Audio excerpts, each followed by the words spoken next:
This way, a certain heaviness you can't quite name, a ghost in the machinery of your mind that whispers you're not enough, that you should be afraid, that you are fundamentally, irrevocably flawed. And tonight, we're going to expose it. We're going to follow that whisper back to its source, back to the unvisited tombs within you, because the profound and unsettling truth, as Carl Jung forces us to confront, is that the past isn't dead. It's hiding inside you. Carl Jung. Psychology Fix isn't a metaphor. It's a precise map of your internal world, a map we will now read together in the quiet of this night. You've tried to outrun it, haven't you? You've built a life on top of it, painted over the cracks in the foundation with achievements, with relationships, with busyness. Yet the structure still groans under the weight of what you buried. A weight that manifests as that sudden flare of irrational anger over something small, that cold clutch of anxiety in your chest when there's no visible threat. That deep, sinking feeling of being an imposter in your own life, constantly waiting to be found out. Let's go deeper. This isn't about the memories you can recall, the stories you tell about your childhood or your past relationships. This is about the memories that recall you, the fragments of experience that were too overwhelming, too painful, too confusing to be fully integrated into your conscious mind. And so they were cast into the inner shadows, forming a hidden parliament that votes on your reality, without your conscious consent, shaping your reactions, your attractions, your deepest fears. What no one tells you is that this hidden past isn't a museum exhibit you can casually stroll through. It's a live electrical current. And when you brush up against a situation, a person, a tone of voice that resonates with that old, buried pain, the circuit completes, and you are suddenly no longer a 40-year-old adult looking at a critical boss. You are a 7-year-old child being scolded by a displeased parent, flooded with the same helplessness, the same shame.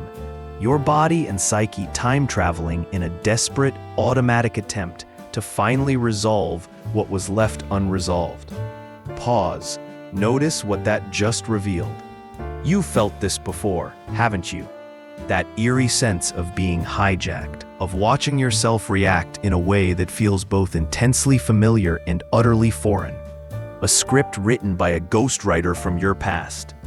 This is the architecture of your invisible wound, a self-perpetuating loop designed by a mind that believed, in its primitive wisdom, that burying the pain was safer than feeling it, that disowning the parts of you that were too much or not enough was the price of belonging and safety.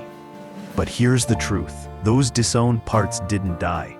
They went underground and they gather strength in the darkness, coalescing into what Jung called the shadow, a whole underground economy of your personality that operates just outside the streetlights of your awareness. And it is this shadow, this reservoir of our unlived lives and unexpressed traumas, that projects itself onto the world, making you dislike in others precisely what you cannot acknowledge in yourself, making you fear in the future what you have not reconciled from the past. Let me tell you about Sarah, a woman who appeared to have sculpted a perfect life, a successful architect, a loving husband, 2 beautiful children, yet she was perpetually haunted by a gnawing sense of impending doom, a conviction that any moment now, the other shoe would drop, and it would all be taken away. A fear so pervasive it colored her every achievement with a tinge of sorrow, as if she were building sandcastles against an incoming tide she alone could see. She had no conscious memory of any great trauma, no single catastrophic event to point to. And that, in itself, was the clue. Because the past that hides isn't always a dramatic fire. Sometimes it's the slow, constant drip of water. The erosion of a childhood where her parents, struggling with their own demons, were emotionally absent. Their love feeling conditional on her being quiet, being good, being no trouble at all.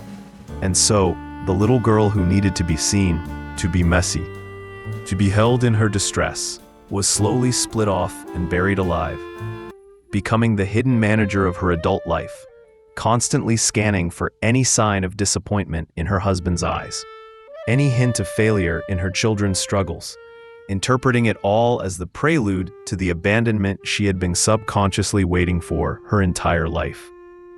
Her mind created this pattern of hypervigilance and catastrophic forecasting, not to torture her, but to protect her. It was a faulty, antiquated alarm system installed in a house that no longer exists, screaming danger at the scent of smoke from a friendly barbecue, all in a desperate attempt to prevent a repetition of that old, primal pain of emotional neglect. You see, the psyche's primary goal is not happiness, but wholeness, and it will orchestrate crisis after crisis, drawing in people and situations that mirror your buried conflicts, all in a brutal, misguided attempt to force you to finally meet the parts of yourself you left behind, to complete the unfinished business of your own history. And this is where we find our first weapon, not to fight the past, but to befriend it, to listen to its frantic whispers until we understand its distorted language. And this weapon is conscious awareness, the deliberate, compassionate act of shining a light into the basement of your own being and saying, "I see you in there." Of hijacking the split second between a stimulus and your reaction, where you feel that familiar, visceral surge of emotion, the heat of rage, the ice of fear, the numb void of shame. Your task is to catch it, to become a detective of your own inner crime scene, and to simply note, this is a trigger, this feeling is old. It's not about stopping the feeling, but about identifying it as a relic, a ghost from a past chapter trying to write the current one. As adult you are now, reframe it. I am feeling triggered. This situation is activating an old wound related to conditional acceptance. The reality is that my boss is giving feedback on a project, not on my entire being. I am safe now. This is not positive thinking. It is accurate thinking. It is the act of updating the software with current reality data. Step 3. Replace the pattern. After you have recognized and reframed, you must consciously choose a different response. Even erasing your history. It's about changing your relationship to it, transforming it from a master that rules you from the shadows into a source of profound intelligence. Let's go deeper still. Because the past doesn't just hide in your triggers. It hides in your attractions, in the irresistible pull you feel towards certain people, the ones who feel like home, even when home was a place of chaos or pain. And this is the work of our second weapon, what we will call archetypal reclamation, the process of understanding the fundamental patterns, the gods and goddesses of your inner pantheon, that were set in motion by your earliest experiences. Think of Mark, a brilliant, kind-hearted man who found himself again and again in relationships with captivating, creative women who would initially adore him, only to become distant and critical, leaving him feeling confused, inadequate, and perpetually striving to earn a love that was always just out of reach. He was reenacting the central drama of his childhood, where his love for his beautiful, charismatic, but emotionally volatile mother was a prize he had to win through perfect behavior and intellectual achievement. A love that was intense but inconsistent, and so he had internalized a blueprint for relationship that equated love with anxiety, with pursuit, with the pain of intermittent reinforcement, and his unconscious mind was tirelessly seeking to recreate this familiar dynamic in a desperate, symbolic attempt to finally get it right, to finally win the unconditional love of that original, elusive, feminine figure by winning it from a stand-in. His hidden past was hiding in his type, in the very template of what he found desirable. And until he could bring that template into the light, he was doomed to repeat the same heartbreaking story with a different actor, each failure only reinforcing the original buried conviction of his own inadequacy. But here's the truth, you are not broken for having these patterns. You are human, a storytelling animal that seeks to complete its narratives. And the past isn't dead, it's hiding inside you. Carl Jung, Psychology Fix requires we acknowledge these archetypal forces, these fundamental roles of the abandoned child, the critical parent, the unavailable lover, that we have internalized and now project onto the world. Step 1. Recognize the archetype. What is the familiar, recurring role you find yourself playing in your most important relationships?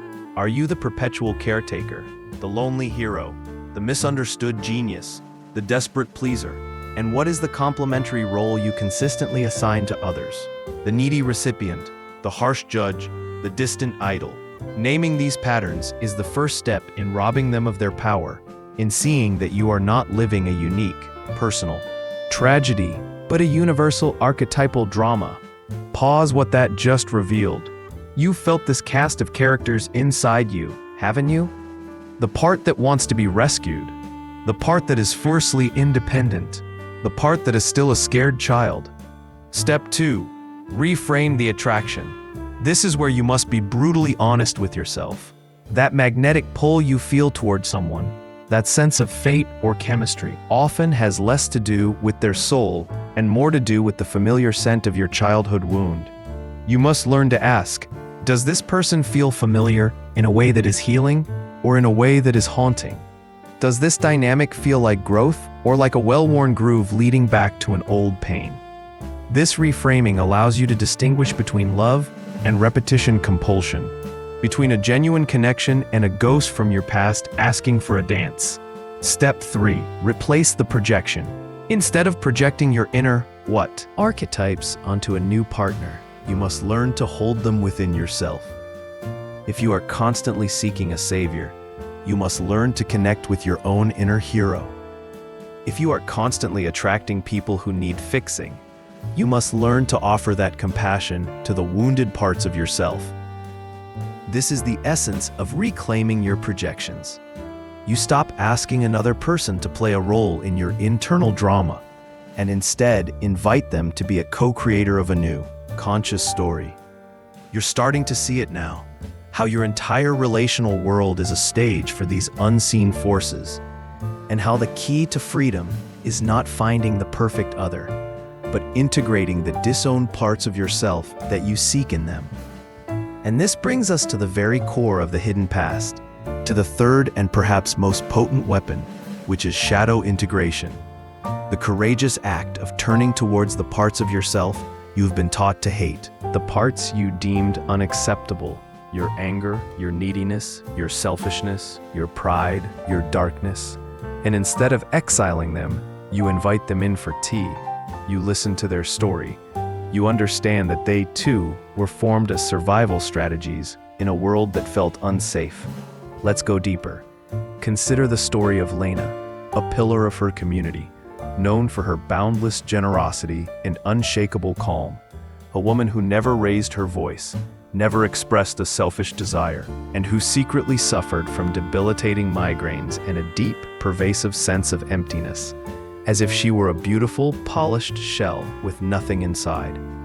Her shadow was a seething cauldron of repressed anger, of needs she considered monstrous, of a fierce individuality that had been shamed in her family, where the only valued role was that of the selfless martyr.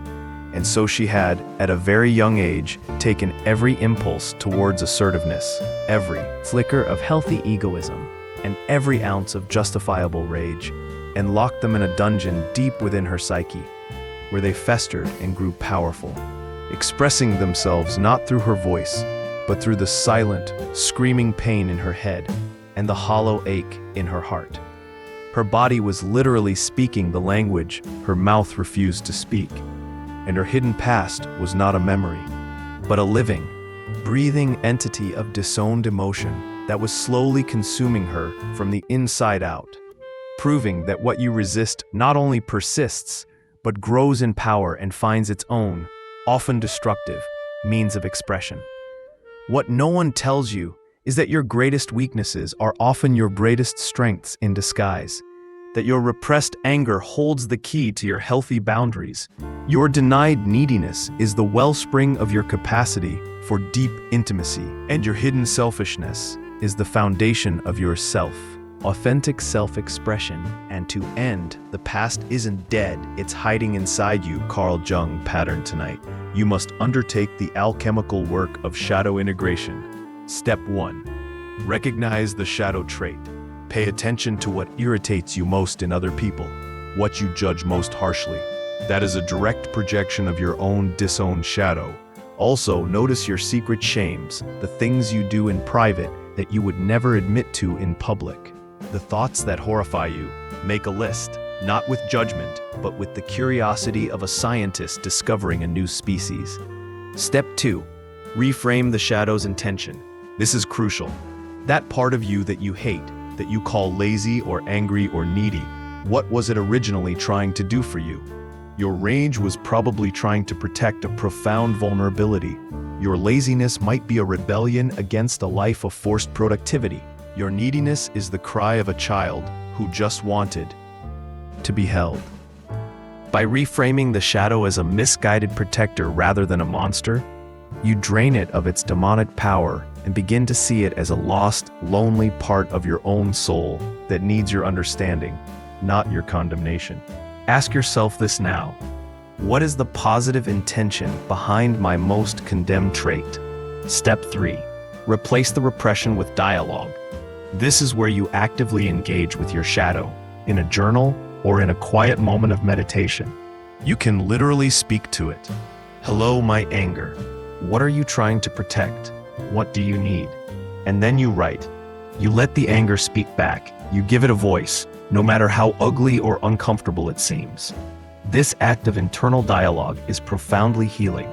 It reestablishes a line of communication between your conscious ego and your unconscious self. It begins the process of reparenting those exiled parts, of bringing them back into the fold of your whole personality.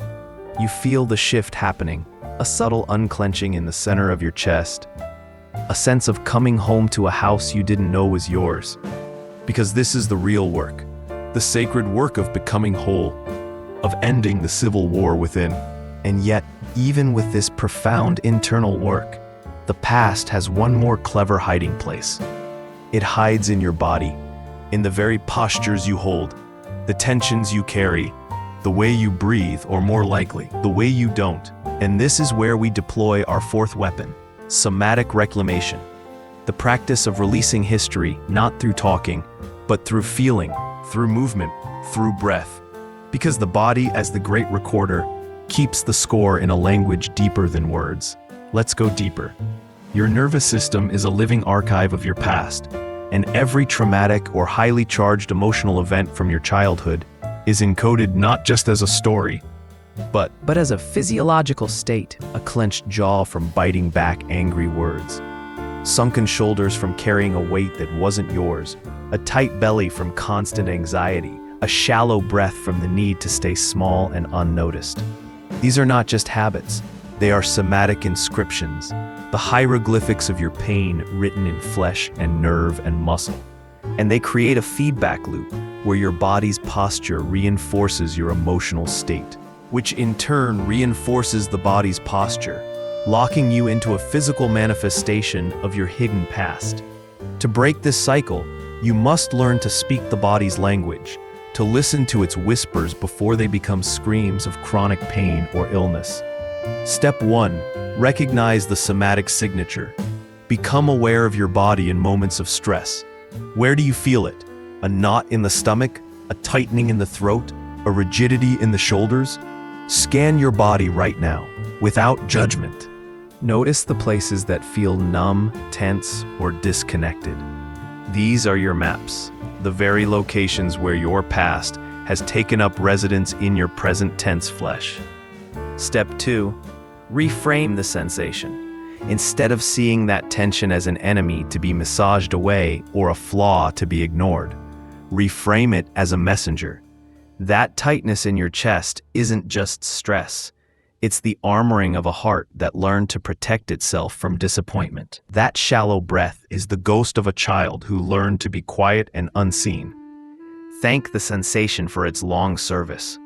This simple act of reframing changes your relationship to your body from one of warfare to one of detective work, of compassionate inquiry.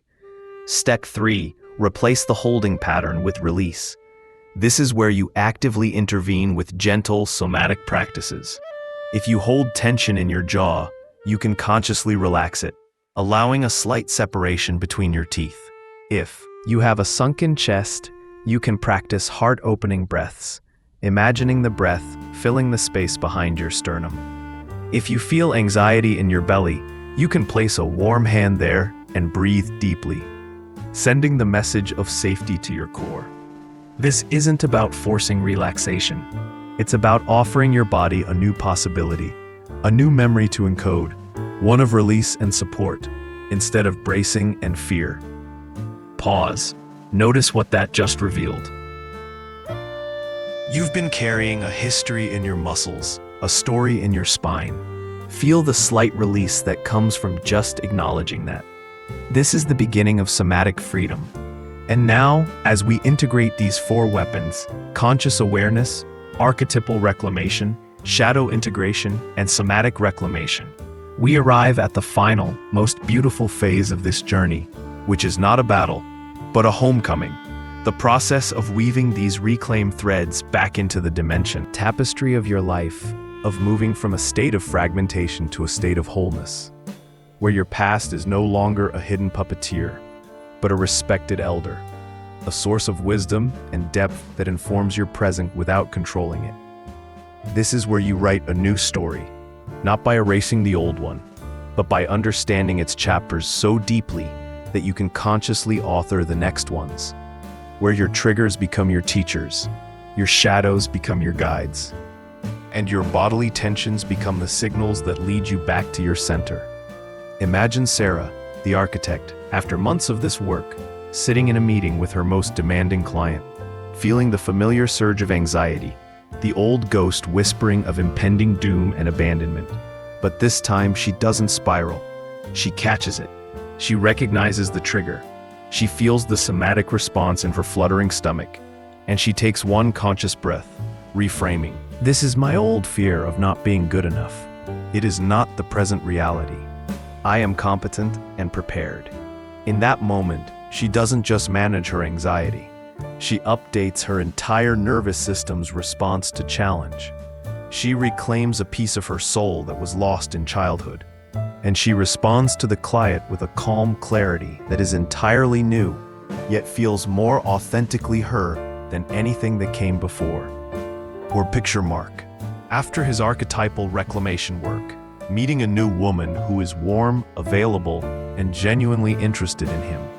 And while he doesn't feel the same dizzying, addictive chemistry he felt with his previous partners, he feels something else. A calm, steady resonance. A sense of peace, and he recognizes that this is what genuine connection feels like, devoid of the frantic energy of his old repetition compulsion. And he chooses it. He leans into the unfamiliar territory of secure attachment, slowly teaching his heart a new, healthier definition of love. And see Lena, after beginning her shadow dialogue, finally allowing herself to feel the hot, righteous anger towards her family for their emotional neglect. Not to confront them, but to acknowledge it within herself. And in doing so, she finds a powerful voice she never knew she had. She starts saying no. She expresses her own needs, and miraculously, her migraines begin to subside. As the silent scream finally finds a vocal outlet, and the emptiness inside her begins to fill with her own authentic presence, her own reclaimed power. This is the transformation that is possible, not by killing your past, but by unhiding it, by bringing it into the loving light of your conscious awareness and integrating it into the being you are becoming. The goal is not to become a person with no history, but to become a person who is no longer enslaved by it. To become a conscious vessel through which both the light and the dark, the joy and the pain, can flow without obstruction, making you more resilient, more compassionate, more real, more whole than you ever could have been without those very wounds. You feel it making sense already. This isn't just psychology. It's a pilgrimage back to yourself, a reclamation of every lost piece, every exiled emotion, every forgotten dream. So let the work continue, not as a grim duty, but as the most profound adventure of your life, the adventure of coming home to all that you are and all that you were always meant to be. The past wasn't dead. It was waiting for you to be ready to listen. And now, finally, you are.